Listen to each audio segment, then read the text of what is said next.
Olá, queridos, eu sou o Padre Rodrigo Carneiro, esse é o nosso canal Atraídos pela Palavra de Deus.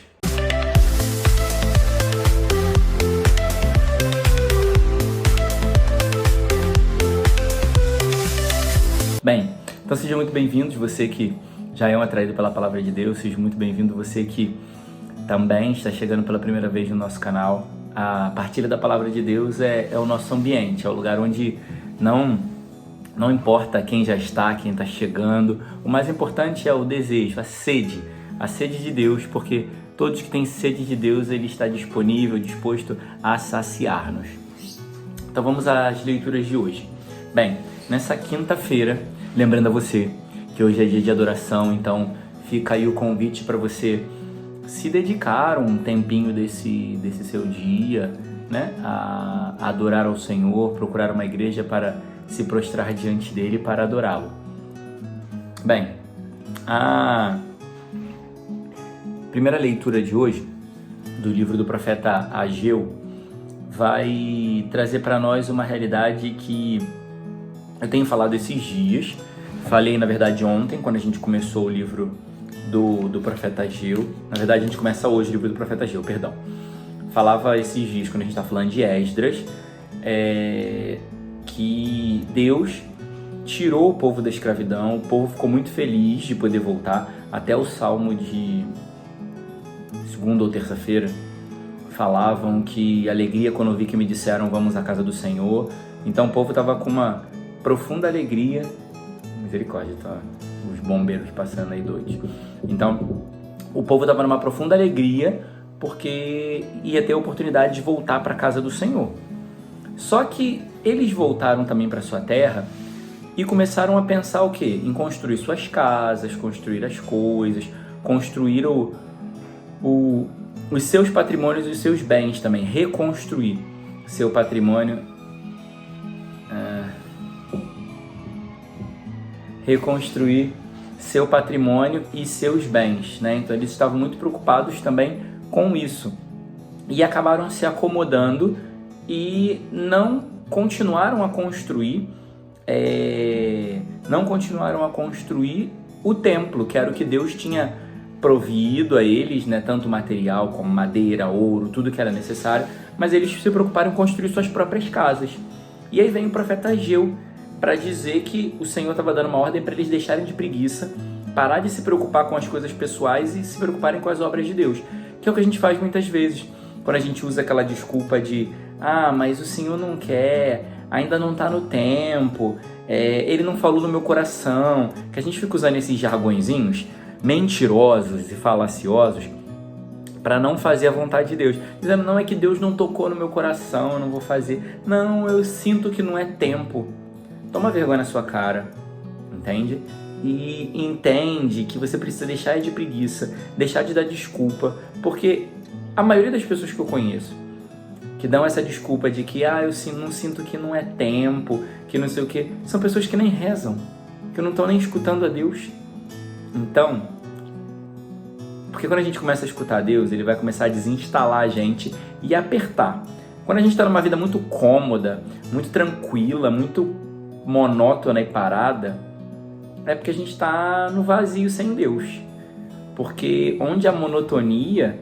Porque se a gente parar para pensar que Deus é dinamis, o Espírito Santo, que é o mover de Deus, ele é dinâmico, é dinamis, é o dedo de Deus que empurra, que impulsiona, que faz ir à frente, não tem como ficar parado, não tem como ficar acomodado, não tem como ficar nesse estado aí que a gente anda, sabe, de querendo que os outros façam pela gente, querendo que as coisas cheguem prontas, querendo que tudo seja confortável e cômodo, não querendo ser desafiado, não querendo ser desinstalado. Isso não é vida cristã. Se a gente olhar na Sagrada Escritura, Abraão foi desinstalado, Davi foi desinstalado, Isaac foi desinstalado, Moisés foi desinstalado, Josué foi desinstalado. Então, assim, os homens de Deus, todos a todo tempo foram sendo desinstalados do seu ambiente de comodidade e de conforto. José, que era o queridinho do papai, foi desinstalado e foi levado como escravo para o Egito. Então, assim, sempre é um movimento de Deus de desinstalar-nos, de tirar a gente da acomodação, para que a gente se toque e desperte para fazer a obra que é dele. E aí o Senhor vai dizer, eu quero que vocês construam a casa. Não vem com esse papo de que não está no tempo, de que não é hora, de que não vamos conseguir. Não, eu quero que construa e vocês vão dar o jeito de vocês.